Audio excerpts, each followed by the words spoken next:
नमस्कार मित्रों, मैं ममता गौड़ भट्ट उत्तराखंड देवभूमि सिद्धबली धाम कोटद्वार से आप सबका स्वागत और धन्यवाद करती हूँ अपने इस चैनल के माध्यम से। और आज चले हम सुबह 8:15 बजे का टाइम हो रहा है। सूरज एकदम सुंदर सुंदर अपनी रोशनी बिखेरते हुए और मैं और मेरी दुर्गा मंडली आज चले हम व्यास जी का वेलकम करने के लिए। आज जो यहाँ पे पूजा हो रही है, राम कथा हो रही है, उसका तीसरा दिन है, तो हम आज व्यास जी का वेलकम करने के लिए व्यास जी का वेलकम बोले तो आज हमने व्यास जी एवं उनके समस्त पंडितों का वरणी करेंगे दुर्गा कीर्तन मंडली की ओर से। तो हमारे पूरे साथी तो नहीं हैं, हम 15 मेंबर है। 15 मेंबर से हम 8-9 ही मेंबर है और कुछ मेंबर किसी कारणवश नहीं आ सकते। तो उन सब की तरफ से भी हम भगवान से प्रार्थना करेंगे कि सबके परिवार को सकुशल मंगल रखे। और इस प्रकार से हम पहुंच चुके हैं धुलिया जी के घर पे, श्री प्रेमलाल धुलिया जी के घर पे, जिन्होंने यहाँ पे सभी पंडितों को अपने घर पे स्थान दिया हुआ है और उनकी सेवा में लगे हुए हैं। उनका परिवार का बहुत बहुत धन्यवाद, जो वो लोग ऐसे राम कथा को यहाँ पे करवा रहे हैं, जिसका लुत्फ हम सभी लोग उठा रहे हैं। और अपने चैनल के जरिए आप सबको भी मैं थोड़ी थोड़ी राम कथा सुनवा रही हूँ। तो बहुत बहुत धन्यवाद धुलिया परिवार का एवं सभी जनता का बहुत बहुत आभार, जो बराबर यहाँ पे साथ दे रहे हैं।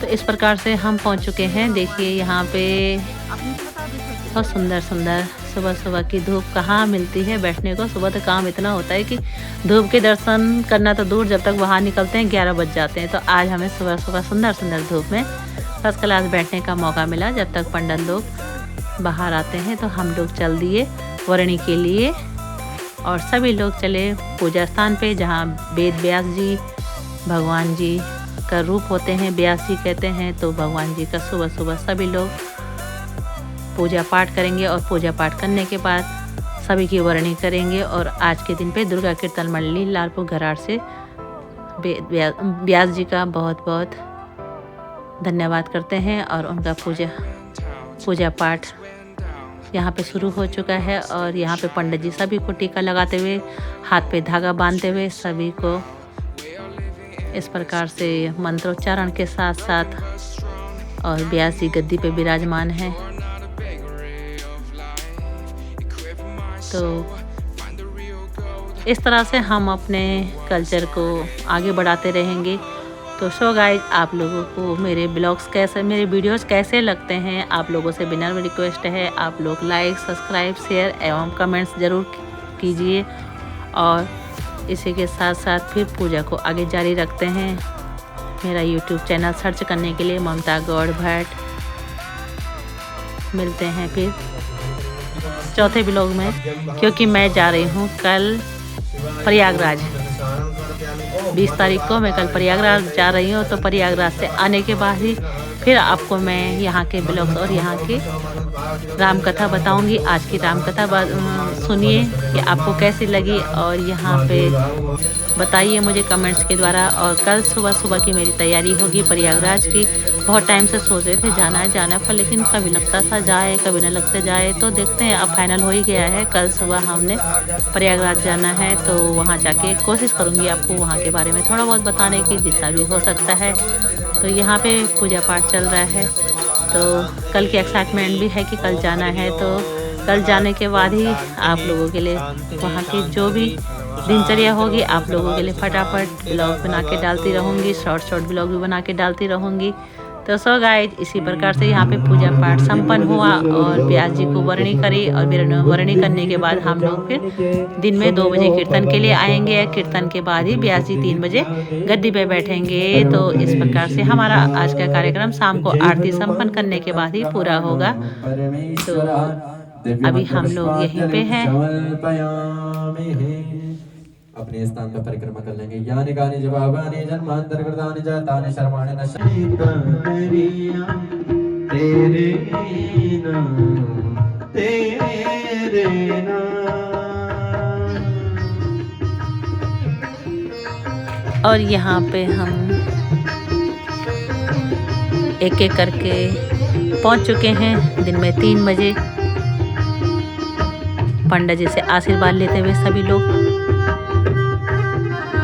एक एक करके सभी लोग आशीर्वाद लेते हैं पंडित जी से और पंडित जी हमें फूल देते हैं और पंडित जी के चारों तरफ से परिक्रमा करके फिर हम वापस अपनी जगह में बैठ जाते हैं। तो सो गाइस, बहुत लोगों को पता नहीं होता है क्योंकि मुझे भी पता नहीं था। मैं भी वैसे फर्स्ट टाइम ही राम कथा को सुन रही हूँ। इससे पहले टीवी में देखा था या फिर यूट्यूब में देखा था, तो ऐसा कुछ एकदम सामने का एक्सपीरियंस नहीं था। तो एकदम सामने का एक्सपीरियंस से पता चलता है कि जब कभी कथा में जाना चाहिए, जहाँ पे कभी भी कथा होती है तो ऐसा नहीं सोचना चाहिए कि क्यों जाना है, फालतू टाइम है। नहीं, एक बार मैं कह रही हूँ ना, एक बार ज़रूर सुनिए कथा को, जहाँ भी होती है ज़रूर जाइए। मन को बहुत शांति, बहुत सुकून मिलता है। सच में ये एज नहीं देखनी कि मैं अभी छोटी हूँ और मैं बहुत बड़ी हूँ, मैं बहुत बड़ी हूँ या मेरी क्या एज है। इसमें एज कोई मायने नहीं रखती। आप कथा में जाइए और सुनिए, कथा को श्रवण कीजिए। जो आनंद आएगा ना मित्रों, सो मुझे बताना कि हाँ मैंने सही कहा या गलत कहा। तो कथा को सुन के मन गदगद हो जाता है। मन के अंदर का जो हमारा जो भी विकार होता है ना, कुछ समय के लिए एकदम खाली हो जाता है। ऐसा लगता है कि हाँ, हमने बहुत देर कर दी कथा सुनने में। तो मेरा तो चलो ठीक है, चैनल का बहाना है, पर लेकिन मैं ऐसा नहीं कहूँगी। सबको कहूँगी कि मेरे यूट्यूब में जितना भी है, पहले आप इसको देखिए और आपके अगल बगल जहाँ भी कथा होती है वहाँ पे आप लोग जरूर जाइए। इस भक्ति और ज्ञान में कुछ भी भेद नहीं है। दोनों ही संसार से उत्पन्न कलेशों का शमन करने वाले। और हमारे व्यास महाराज जी की वाणी में जो मिठास है, जो उनके गाने में मंत्र मुग्ध करने वाली उनकी मृदु भाषा है, इससे तो सभी लोग झूमने पे, नाचने पे मजबूर हो जाते हैं। तो सो गाइस, आइए लोकल में जितने भी लोग हो, सुनिए कथा को, सुनिए। आपके आसपास जहाँ भी कथा होती है, कथा को जरूर श्रवण कीजिए और इसी के साथ सुनिए पंडित जी की, व्यास जी की थोड़ी थोड़ी कथा, जितना भी मैं आपके समक्ष रख सकती हूँ। मिलते हैं और आगे दूसरे व्लॉग में। भक्ति और ज्ञान दोनों ही सत्संग से प्राप्त होता है। दोनों नित्य सिद्धियों को अहित कर, हानिकारक समझ करके उनकी ओर ताकती नहीं है। इस प्रकार यदि माया के विघ्नों से बुद्धि को बांधा नहीं, तो फिर देवता उपाधि विघ्न करते हैं। भगवान को पाने का साधन सबसे भक्ति है। राम भगति मनि और बस जा बताया गया है। और भगवान का ही एक दर ऐसा है जिसे सुखालय बताया गया है। इस संसार में तो स्वयं भगवान भी आए तो उन्हें भी कष्ट उठाना पड़ा है। इसलिए प्रभु का दर सर्वोपरि बताया गया जीवन में। भगवान की भक्ति सर्वश्रेष्ठ बताई गई है। हे गरुड़ जी, दरिद्रता के समान कोई दुख नहीं है और सत्संग मिलन के समान कोई सुख नहीं संसार में। नहीं दरिद्र सम दुख जगन्य बनाता है। लेकिन जो दुर्जन होता है वो दूसरे को भी पथ से भ्रष्ट करता है और अपने आप को भी भ्रष्ट पथ से भ्रष्ट कर देता है। सन इव खल पर बंधन करई, खाल कढ़ाई विपत्ति सही मर। किंतु दुष्ट लोग सन की भांति दूसरों को बांधते हैं और उनको बांधने के लिए अपनी खाल नुचवाकर विपत्ति सहकर मर जाते हैं।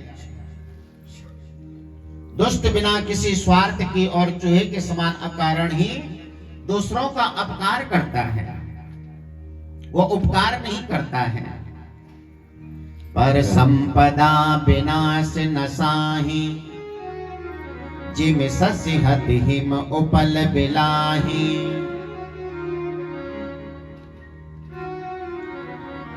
तो दुष्ट क्या करता है कि प्राय संपत्ति का नाश करके स्वयं ही समाप्त हो जाता है।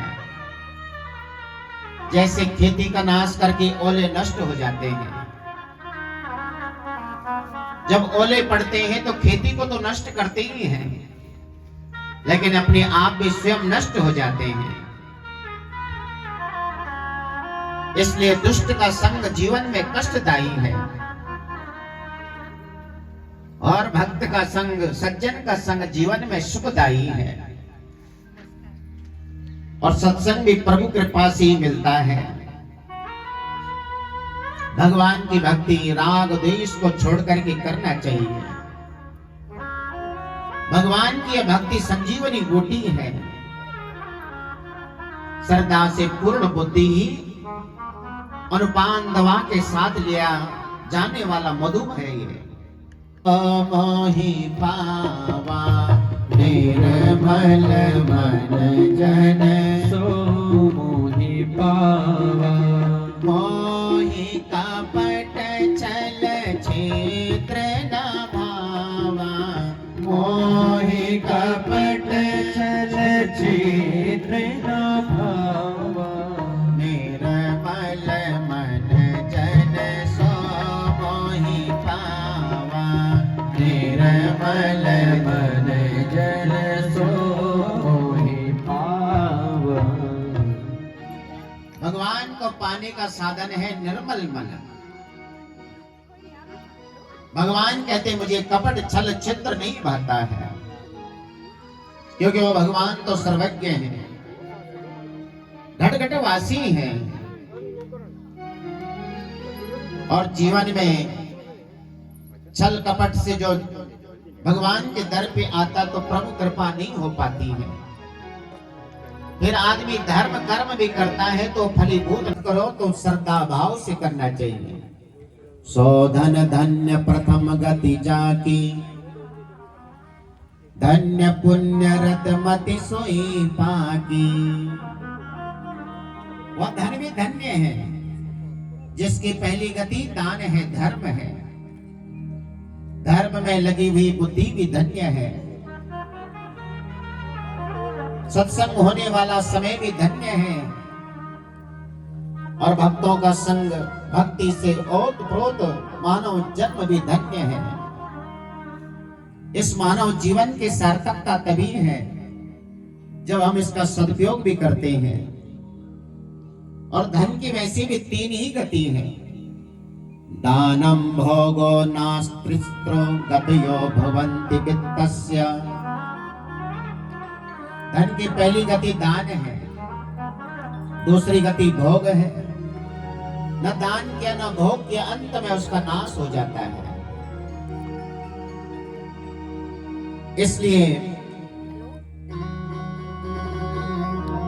बाबा तुलसीदास जी कहते हैं कि जीवन में पद मिला, वैभव मिला, धन मिला, उसका सत्कर्म करते हुए चलना चाहिए। और सत्कर्म करते हुए जीव चलेगा।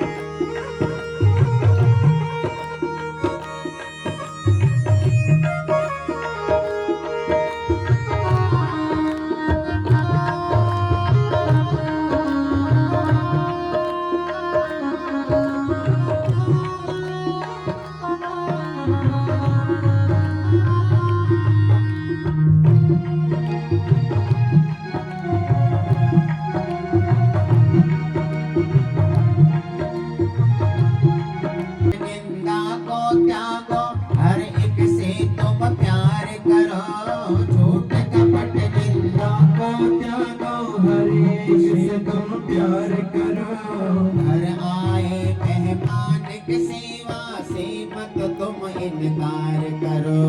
घर आए मेहमान की सेवा से मत तुम इनकार करो। पता नहीं किस रूप में आकर, पता नहीं किस रूप में आकर नारायण मिल जाएगा, नारायण मिल जाएगा। निर्मल मन के शीशे सेवा राम का दर्शन पाएगा। निर्मल मन के कण में राम के दर्शन पाएगा। राम नाम गाएगा। निर्मल मन के शीशे में वह राम का दर्शन पाएगा। निर्मल मन के शीशे में वह राम के दर्शन पाएगा।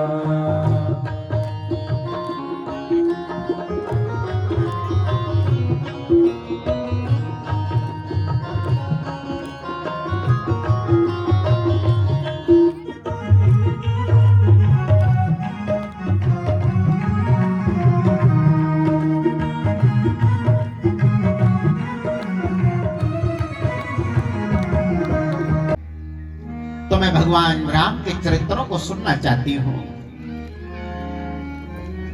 उनकी कथा कहकर के, उनके चरित्रों को कहकर मेरे अज्ञान को दूर कीजिए। जो मो पर प्रसन्न सुख राशि, कई रघुनाथ कथा विधि नाना। आप उनकी सारी कथा मुझे सुनाइए। एक जन्म में मैं भूल कर चुकी हूं, उन पे मैं अविश्वास कर चुकी हूं नाथ। मुझसे बहुत बड़ा अपराध हुआ, लेकिन अब मेरे हृदय में प्रभु राम के लिए प्रबल श्रद्धा है, ताकि मैं अपने जीवन को अब धन्य बना सकूं। एक बार भूल हो गई है, अब कर अस विमोह। जब श्रद्धा नहीं तो सब व्यर्थ है। श्रद्धा बिना धर्म नहीं, तेई बिनु द्रवई न राम। श्रद्धा के बिना प्रभु कृपा नहीं होती है।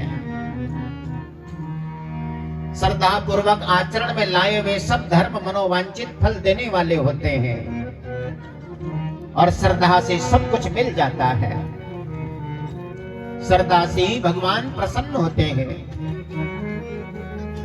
भगवान स्वयं गीता में कहते हैं, मया वैश्य मनोहेमा। की कृपा कीजिए। भगवान का जो बाल चरित्र है, वो सारे चरित्र मैं सुनना चाहती हूँ। किस प्रकार से भगवान राम ने माता सीता से विवाह किया, और ये भी बताइए कि किस दोष के कारण भगवान को वन जाना पड़ा,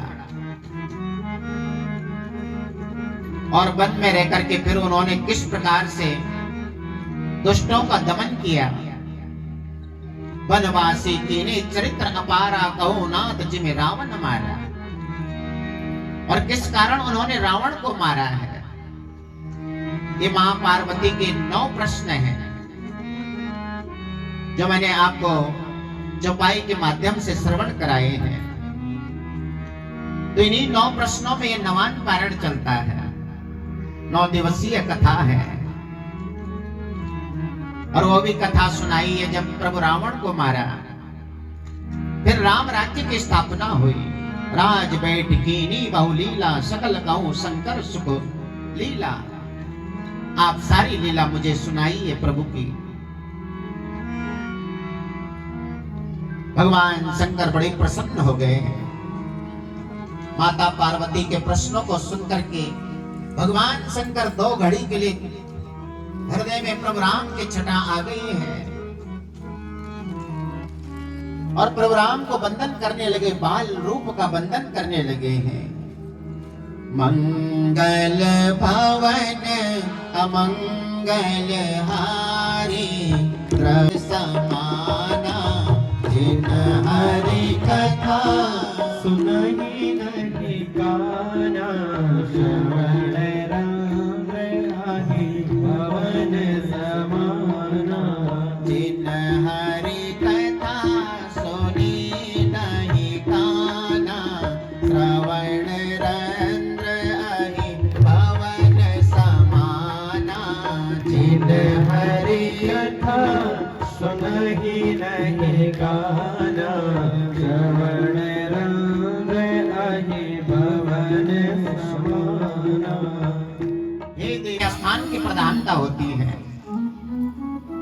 फिर ध्यान की प्रधानता होती है, फिर कान की प्रधानता है, और फिर गान की प्रधानता है। भगवान के चरित्रों को गाना चाहिए। हम कथा सुनाते रहेंगे तो हमारा निद्रा देवी आ जाएगी, लेकिन बीच बीच में गान चलता रहे तो निद्रा देवी भाग जाती है। रचा है सृष्टि तो जिस प्रभु ने, वही सृष्टि चला रहे हैं। रचा है सृष्टि तो जिस प्रभु ने, वही ये सृष्टि चला रहे हैं। रचा है सृष्टि तो जिस प्रभु ने, वही ये सृष्टि चला रहे हैं। जो पेड़ हमने लगाया पहले, जो पेड़ हमने लगाया पहले, उसी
है समाए, ऐसा नियम यही धरा का, ऐसा नियम यही धरा का। एक आ रहे हैं एक जा रहे हैं, अच्छा है सृष्टि को जिस प्रभु ने, वही सृष्टि चला रहे हैं। रचा है सृष्टि को जिस प्रभु ने, वही ये सृष्टि चला रहे हैं। रचा है सृष्टि चला रहे हैं। जो पेड़ हमने लगाया पहले, जो पेड़ हमने लगाया पहले, उसी का फल हम अब पाए हैं। रचा है सृष्टि जिस प्रभु ने, वही सृष्टि चला रहे हैं। पूछने लगे कि बताइए नारद जी, आपके आने का कारण क्या है? आप धन्य हैं। लेकिन नारद जी के हृदय में तो अभिमान ने जन्म ले लिया था। नारद जी महाराज कहने लगे कि प्रभु सब आपकी कृपा है, कृपा तुम्हारी सकल भगवान, और मैंने भी कामदेव को जीत लिया प्रभु। केवल अच्युत आप ही नहीं है, मैंने भी कामदेव को जीता है। भगवान विष्णु समझ गए मेरे भक्त के मन में अहंकार ने जन्म ले लिया है, और अंकरेव गर्भ तरु भारी। और अगर भक्त के हृदय में अहंकार ने जन्म ले लिया तो फिर गड़बड़ हो जाती है। मुझे इनका कल्याण करना है, तो भगवान कल्याण करने के लिए कुछ न कुछ लीला करते हैं। भगवान ने एक नगर की रचना कर दी महाराज, जो बड़ा ही दिव्य है। श्रीनिवासपुर ते अधिक रचना विविध प्रकार, ऐसा नगर रचा भांति भांति के सुंदर महाराज, हीरे मोती के किवाड़, ऐसी रचना। भगवान कहते चिंता मत करो, समझे नहीं हरि गिरा निगोड़ा, माया विवश भये मुनि मूढ़ा। माया के वश में होकर के भगवान ने कहा ठीक है, तुम्हें हरि का रूप दे दूंगा। अब नारद जी चल पड़े हैं कि मुझे तो भगवान का रूप मिल गया, मैं तो बड़ा सुंदर हूं। विश्व मोहनी सुंदर माला लेकर के आ रही है। नारद जी महाराज अपनी गर्दन आगे करने लगे कि मेरी गर्दन में जय माला डाल दो। विश्व मोहनी ने देखा रही बंदर और मुझसे विवाह की सोच रहा है, नाक बहुत सिकोड़ती हुए आगे बढ़ गई। तभी भगवान विष्णु प्रकट हुए और भगवान विष्णु के गले में जय माला डाल दी। भगवान विष्णु यहाँ से अंतर ध्यान। यहाँ पर भगवान शंकर के दो गण बैठे हुए थे, हंसने लगे। रे बाबा, अपनी गर्दन बार बार आगे क्या करते हो? पहले जरा अपना चेहरा तो देखो दर्पण में, क्या सुंदर हरि का रूप मिला है तुम्हें। और हरि बंदर को भी कहा जाता है महाराज। अब जब इन्होंने दर्पण में अपना चेहरा देखा तो क्रोध में आ गए। भगवान शंकर के दोनों गणों को साप दे दिया। ओ निशाचर जाए तुम कपटी पापी दो, तुमने मेरी हंसी उड़ाई ना, जाओ दोनों के दोनों राक्षस हो जाओ। सांप दे दिया और भगवान विष्णु से क्रोधित हो गए। इनके ऊपर कोई नहीं है, मनमानी करते हैं। मैंने एक रूप ही तो मांगा, मुझे बंदर का रूप दिया। या तो स्वयं मर जाऊंगा या तो उनको साप दूंगा। कई प्रकार से नारद जी महाराज बड़े क्रोध में जा रहे हैं। क्रोध में जाकर के तभी भगवान बीच में ही प्रकट हो गए। भगवान विष्णु को क्रोध में आके साप दे दिया। तुमने मुझे एक स्त्री के लिए इस प्रकार से बंदर का रूप दिया ना, जाओ तुम स्त्री के वियोग में भटकोगे और यही वानर तुम्हारी सहायता करेंगे। साप दे दिया महाराज। क्रोध में आकर के साप दिया। जब साप दे दिया तो शांत हुए तो भगवान के चरणों में गिर पड़े। हे नाथ, मुझे क्षमा कर दो, मैंने अपने प्रभु को साप दे दिया। भगवान कहते हैं तुमने क्रोध में आके साप दिया और मैं ही इनका कल्याण करूंगा। लेकिन प्रभु मुझसे बहुत बड़ी भूल हो गई, अपने प्रभु का मैंने अपमान किया है, उसका प्रायश्चित कैसे करूं? तब भगवान विष्णु कहते जाओ तुम भगवान शंकर के सतनामों का उच्चारण करते हुए अपने पापों का प्रायश्चित करो। जपो जाए शंकर सतनामा, जपो जाए शंकर सतनामा, जपो जाए शंकर सतनामा, जपो जाए शंकर। कल्प में भगवान आते हैं, अवतार लेते हैं और दुष्टों का दमन करते हैं। भगवान की लीला अनंत है। हरि अनंत हरि कथा अनंत, हरि अनंत हरि कथा अनंत, हरि अनंत हरि कथा अनंत। उत्तानुपाद और प्रियवत। उत्तानुपाद की दो पत्नियां हुई, सुनीति और सुरुचि।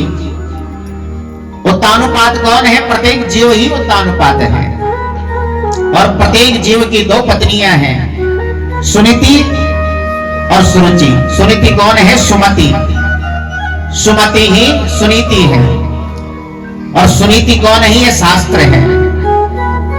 और सुरुचि, सुरुचि कुमति है कि अपने मन माने ढंग से काम करना। और जब जीव मन मारे ढंग से काम करता है तो फिर जीवन में दुख आता है। सुनीति का मार्ग कठिन तो लगता है, शास्त्र का मार्ग, लेकिन ये कल्याण करने वाला है। यहाँ से दुर्ग पैदा होता है जो अटल है, सत्य है। और सुरुचि से मन माने ढंग से उत्कृष्टतम घनघोर अंधकार को ले जाने वाला मार्ग जीवन में मिलता है। इसलिए इन शास्त्रों को लेकर के चलना चाहिए। सुर बोले उनकी सेवा को हम बानर बन कर जाते हैं। तो सब देवता यहाँ पर बानर, रीछ इत्यादि बन करके इन्होंने यहाँ पे जन्म ले लिया है। और इस प्रकार राजा दशरथ बड़े धर्मात्मा राजा है। इनकी ऐसी प्रधानता है कि ये परम हित करने वाले हैं। एक समय राजा दशरथ ब्राह्मण के रूप में इनका जन्म हुआ था।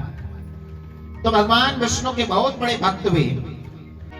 बुढ़ापा आने वाला है लेकिन मेरे कोई भी संतान नहीं हुई है, कृपा कीजिए गुरुदेव। तब वशिष्ठ महाराज कहते कि हे राजन, तुम्हारे एक नहीं 4 पुत्र होंगे। धरो धीर होई सुतचारी, तुम धीरज धारण करो, लेकिन उसके लिए कुछ करना पड़ेगा। क्या गुरुदेव? उसके लिए तुम्हें पुत्रेष्टि यज्ञ करना पड़ेगा। आप हमारे कुल गुरु हैं, ऐसे ब्राह्मण को बुलाइए जो इसी कर्म को करता हो। और ऐसे ब्राह्मण कौन थे? श्रृंगेर साहि वशिष्ठ बोलावा, श्रृंगेर साहि वशिष्ठ बोलावा। गोत्र काम शुभ यज्ञ करावा, गोत्र काम शुभ यज्ञ करावा। भगति सहित मुनि आहुति दीने, भगति सहित मुनि आहुति दीने। प्रगटे अगनि चरु कर लेने, प्रगटे। बता दो कि रुदन लेके तुम्हारे दर पे जो आएगा उसके जीवन में खुशहाली भर दोगे। भगवान ने रोना प्रारंभ किया है। और बाबा तुलसीदास जी कहती है, चरित्र जे गावहीं हरि पद पावहीं, तीन परहीं बहु कूपा। जो इस चरित्र को सुनेगा, गाएगा, वो कभी नरक में नहीं जाएगा, भगवान के धाम को पाएगा। अंत में जीवन में सुख भोगते हुए प्रभु के धाम को पाएगा। बड़ा दिव्य चरित्र है। भगवान ने रोना प्रारंभ किया है। भगवान ने जब रोना प्रारंभ किया तो दासी ने जाकर के सूचना दी, महाराज एक पुत्र ने जन्म लिया है। राजा दशरथ बड़े प्रसन्न हो गए कि कहीं के यहाँ से ये सूचना आई, महाराज एक पुत्र ने और जन्म ले लिया। अब तो कहना ही क्या है। सुमित्रा के यहाँ से 2-2 पुत्र, जब सुना तो और आनंद में उमड़ पड़े हैं। दशरथ पुत्र सुनहि जब ताना, दशरथ पुत्र सुनहि जब ताना, दशरथ पुत्र सुनहि जब ताना, दशरथ पुत्र सुनहि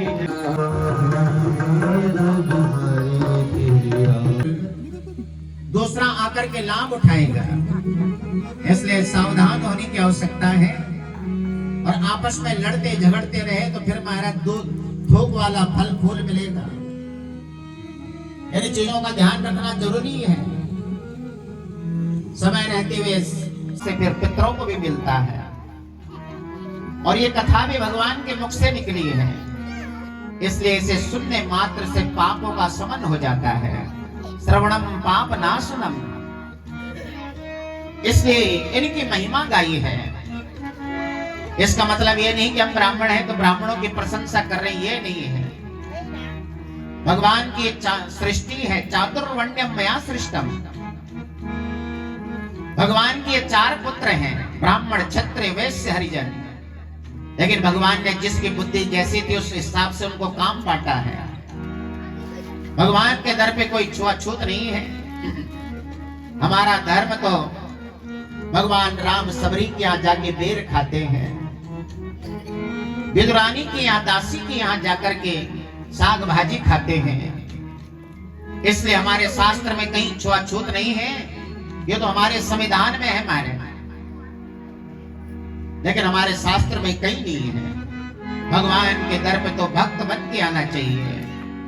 भक्त्या दुष्यति का साप दे दिया, लेकिन जब क्रोध शांत हुआ तो बहुत पछताए। हमने ये क्या कर दिया। ये तो भगवान के द्वारपाल थे, ये तो अपने स्वामी की सेवा कर रहे थे। और मनुष्य का सबसे बड़ा शत्रु क्रोध ही होता है। क्रोधो ही शत्रु प्रथमो नराणा। क्रोध में मनुष्य क्या कर दे पता नहीं चलता है, क्या कह दे पता नहीं चलता। बाद में फिर पछतावा होता है। तो सनत कुमार जी को भी पछतावा होने लगा। हमने अपना पुण्य छीड़ कर दिया, बहुत बड़ा पाप हो गया। हमने निर्दोष द्वारपालों को शाप दे दिया। और जब ये पश्चाताप करने लगे तो भगवान प्रकट हो गए। जीवन में पाप हो जाए तो उसका प्रायश्चित कर लेना चाहिए। प्रायश्चित विमर्शन, भगवान प्रकट हो गए। भगवान प्रकट हुए, भगवान को चारों ने प्रणाम किया। हे नाथ, आपके निर्दोष द्वारपाल को शाप दे दिया। भगवान कहते कोई बात नहीं है, तुमने शाप दिया है, हम इनका उद्धार करने स्वयं जाएंगे। ब्राह्मण, गौ, गाय, अनाथ प्राणी ये साक्षात मेरी मूर्ति हैं। जो इनका तिरस्कार करता है वो मेरा ही अपमान करता है, और जो इनको देता है वो मुझे ही देता है। ये साक्षात मेरे रूप है। एक समय की बात है, एक राजा भगवान शंकर का बहुत बड़ा भक्त है। प्रतिदिन भगवान शंकर के मंदिर में जाके दूध का अभिषेक होता है। कई वर्षों से चल रहा है। अपने कुल पुरोहित को सौंपा है कि रोज अभिषेक होना चाहिए। गंगा में भी दूध चढ़ता है। बहुत सारे तो इस पे उंगली उठाते कि दूध चढ़ाने से क्या होगा महाराज, लेकिन उससे लाभ तो बहुत कुछ है। इसका विरोध कोई नहीं करेगा कि जो फिल्में बनी हुई है 300-300 का महाराज उसका टिकट होता है, जिसमें हमारे सनातन धर्म के ही बारे में कहा जाता है, उसका कोई विरोध नहीं करता है। लेकिन थोड़ा सा दूध कोई चढ़ा दे तो लोग कहते हैं कि बर्बाद कर रहे हैं महाराज, किसी को पिलाई जाए। अच्छी बात है, किसी को देना चाहिए, लेकिन हमारे शास्त्र की परंपरा है, हमारा सनातन धर्म है। जन्म लिया मेरा रघुराई, अवधपुरी में बाहर आई।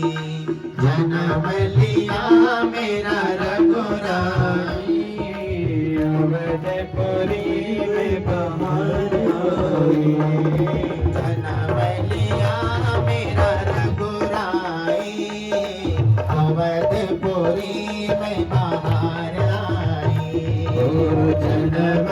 आया मेरा रघुराई, अवधपुरी में कहान आई।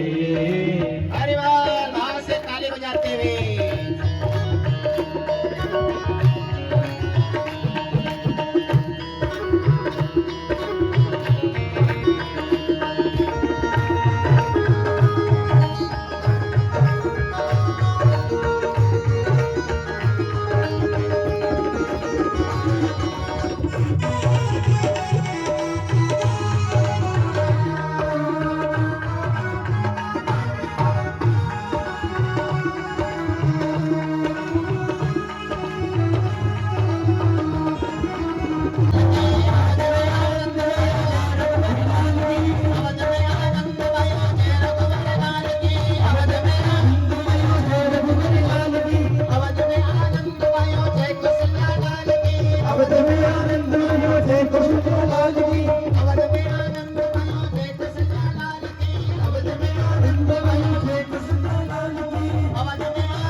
तो विवाह महोत्सव में सब आए, ऐसे सुंदर अवसर का लाभ उठाएं।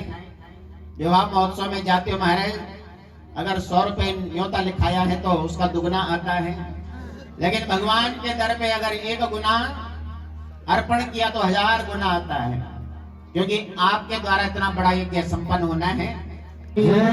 सत्य सनातन धर्म की। ओम नमः पार्वती पतये हर हर महादेव।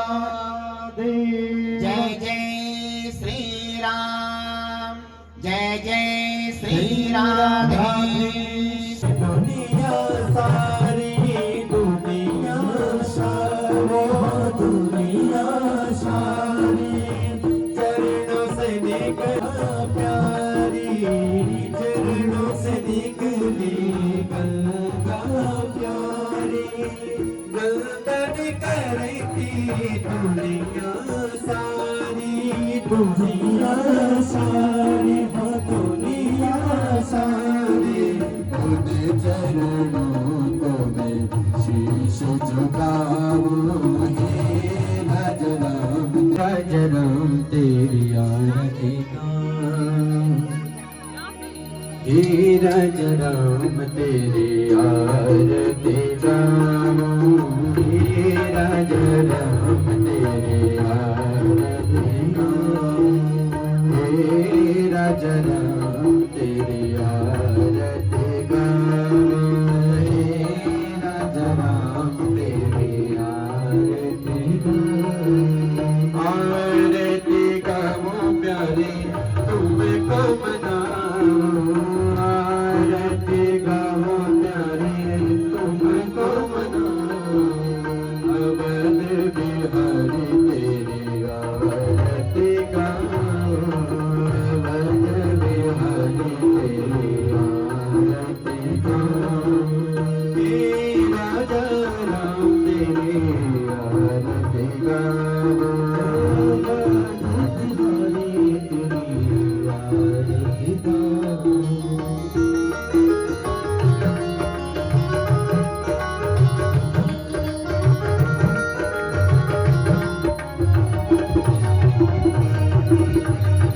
कनक शिकाशन रजत चूड़ी, कनक शिकाशन रजत चूड़ी, दशरथ नंदन जनक किशोरी, दशरथ नंदन जनक किशोरी, युगल छवि को सदा निहारो, युगल छवि को सदा निहारो, मेरा जन्म तेरे आरती गाऊं, मेरा जन्म तेरे आरती गाऊं, अवध बिहारी तेरी आरती गाऊं, अवध बिहारी तेरी आरती गाऊं,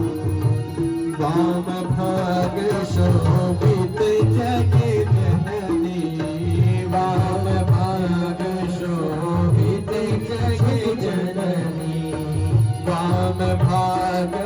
शोभित जग जननी